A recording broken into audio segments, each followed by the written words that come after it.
as they feel that he shouldn't be dissected or anything. But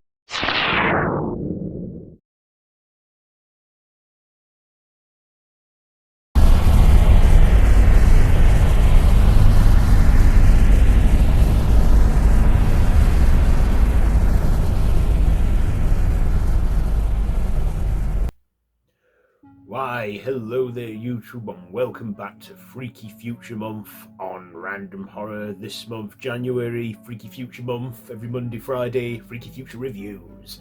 So today I'm reviewing the 1968 classic Planet of the Apes.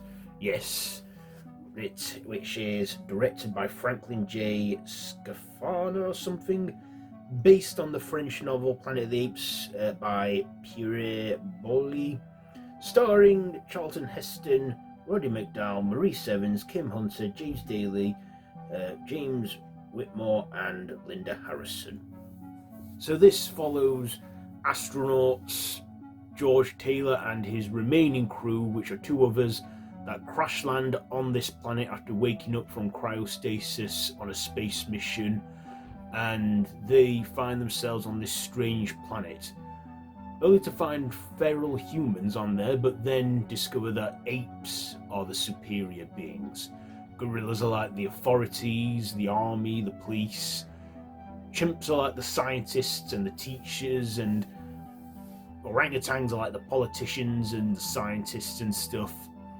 And of course, Taylor's men perish in this ordeal, and of course, Taylor, having an injury to the throat, is unable to speak, but tries to communicate with the apes. And eventually, when his voice recovers, he says that classic quote, "Get your stinking paws off me, you damn dirty ape." And of course, two of the chimps, Cornelius and his wife Zira, they are fascinated by him, but also want to help him, as they feel that he shouldn't be dissected or anything. But of course, the orangutan Dr. Zeus wants, played by Maurice Evans, wants to dissect him and have a full understanding of this, how he's talking. And of course, Taylor escapes with Noba, who is a savage beauty, played by Linda Harrison, and escapes with her from the City of Apes into the danger zone, the death zone, where he hopes to find answers, believing that there was once a human civilization before the apes. But of course, in that big twist ending, which you've had 57 years nearly to now watch this movie, he discovers the remains of the Statue of Liberty, and that he has this whole time been on Earth, and he's in the far future where man has caused their own downfall from nuclear war, and apes have evolved and took over the Earth. And then of course he does that signature meltdown, going damn you all to hell, because he realizes man has caused their own downfall, and the film ends there. So what did I like about this film? Well, I like classic science fiction. Yeah, this probably is not horror at all, but I did say at the beginning of this month I would review science fiction films that are in the far future as well with this theme. Try something out the box and that. Also, this is my channel. I can do however I please with it. But yes, I like the visuals and the the cinematography and the locations they filmed this movie in. And also Charlton Heston as George Taylor, who was always known as known for playing Moses in the Ten Commandments, or Ben-Hur. He played again a protagonistic role, and I thought he was a good lead in it. Also, Linda Harrison, she didn't say anything in this movie, but I thought she was good in it too, playing Noba. Like the savage beauty, again, another 60s thing, I think.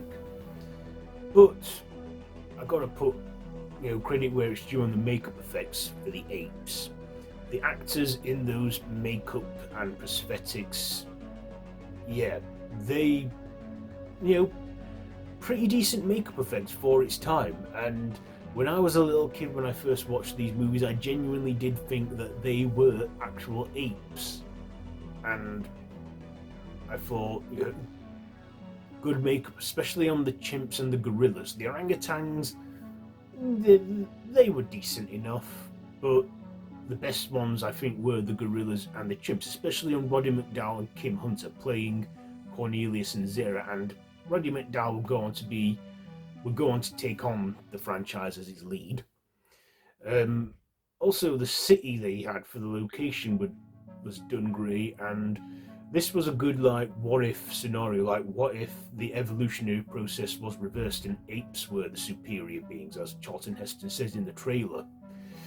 Um, but yeah, also with the ending, it all playing with the whole threat of nuclear war, which was a real threat at the time, something to be concerned about, as people thought. So again, I guess that was unnerving for them. Again, the score, the soundtrack was unnerving and unsettling, and I actually liked that. I did like that. This was based on a French book, which took different alterations and changed it completely, but still honoured the source material. I mean, like I say, there were differences with the book and the film. I'd say that the 2001 remake is more truer to the book, where it's, I mean, if you've read the book, of course.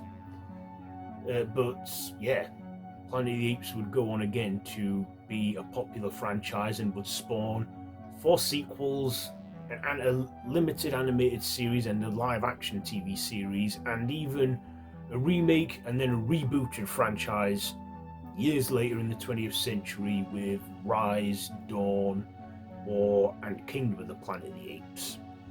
And yeah, this franchise has 10 films to this day. But yeah, it all started with this first one, which I think is a classic masterpiece. And given its success, they were like, we got to make a sequel, which we'll get to eventually. But yeah, Planet of the Apes. What am I going to rate this one? I guess it was a bit slow at the start before we see the apes. This film is about 112 minutes, so under 2 hours.